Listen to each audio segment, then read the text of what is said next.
THESEIRA, thank you so much for hanging out with us. Thank you, man. Thank you for That's coming. your brand new song, Poison, right? Actually, that is on the album, but it's not the latest one. It's not the newest one, but it's in your new album. That's right, yes. But that's the song that you enjoy playing, I would say, the most, because you know why? You play the piano as well. Yes, right? correct, yeah. And then the guitar. Yes, correct. Awesome stuff. He plays everything, including heartstrings. But yeah, welcome back on the show. We had you What's up, Zoe? beginning of the year in January. Now you're back with an exciting news. First and foremost, let me say congratulations. Thank you so much. Thank you so much. Your first, or in Malaysia's, I think I dare to say only NFT album for now, is has launched. How do you feel about it? Good. I mean, it's been a long time coming. I had to wait for the market to kind of, what's the word? Marinate to this point, until it became kind of trendy. So yeah, it's been a long wait actually. Yeah. But you have an interesting story to actually launch this album, launch this NFT album, right? Yes. Tell us why. Why is it so like that? Yeah, so I mean, with NFTs, besides the fact that it's trendy, right now, so NFTs, it benefits the artists in a way where, when you go on streaming platforms, you're getting pennies on the dime, right? Yeah. But with NFTs, selling singles or albums as NFTs, you go directly to your fan base, so the profits are a little bit more. And not only that, NFTs are collectibles, right? So when you invest, like you as a supporter invest in an NFT, when you resell, you get a better price for it as well. And from the artist's perspective, when you resell, I get a 10% royalty from that resale, and so on, you know what I mean? So every time you resell, a person resells, I get a 10% royalty. So for artists, it's a major plus point, Plus, of course, you remember how like in the 90s and the 2000s, right? We used to collect CDs, with the lyrics and the graphics, and you actually go through the book. And you read the lyrics. Yeah, the lyrics and the stories, right, with it. With Spotify songs or Apple Music songs, you don't have that art anymore, you know what I mean? So NFTs have kind of allowed us to bring that art form back as well, So that's why NFTs, Interesting. Why did you choose such a... Because at the end of the day, with the risk of everything being online, with NFT as well, we are always in the fear of one day the server crashing, right? When the server crashes, that means all of your hard work will possibly also be gone, or you have to take some time to back it up and whatnot. So why did you choose to actually go the NFT route instead of just continuing on, the more traditional route? So the more traditional route now, it's not even CDs anymore, right? The traditional route now is streaming platforms, right? So you have the same problem there.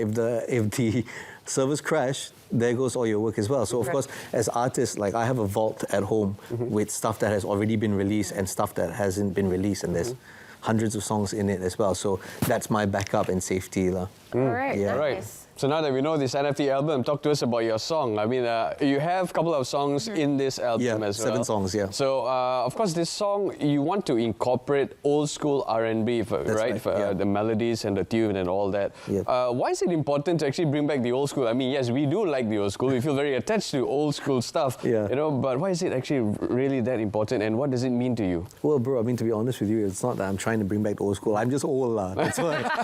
The reality is. No, I can't escape those melodies. Those melodies are sedap, you know what I mean? Like 90s R&B melodies. Like you hear it now in songs, being re-injected in the music. It's just that the track, the background music is just fresher, you know what I mean? So even if you listen to like my stuff on the album, it sounds very different from me playing it here, you know what I mean? It's got a much fresher arrangement to it.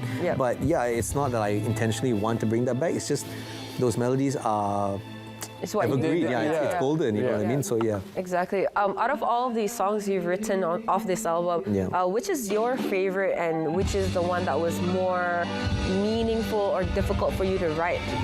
Oh, that's tough because they're all like my babies, right? So I enjoyed all of them, but my favorite was "Say It." I think recording that, I was really feeling it while I was in the recording process.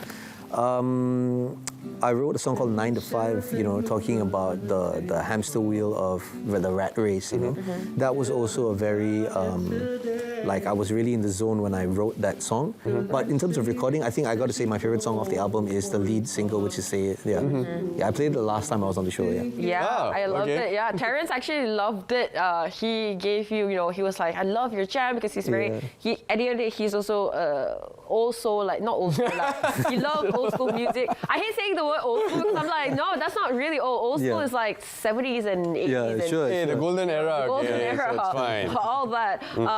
But yeah, coming to this, you're also actually doing a tour. Yes, I unfortunately missed your KL tour. I'm so No, sad. it's okay. We're back in KL on the 10th as well. Nice. Yes, So yeah. yes, ladies and gentlemen, if you guys are wanting to go for a gig, you guys miss live music, where can they find? Where's the next location and when is it? Right. So the next location is Ipoh. It's in a joint called Kikilal. It's a really quirky joint. It's got all this antique decorations and stuff.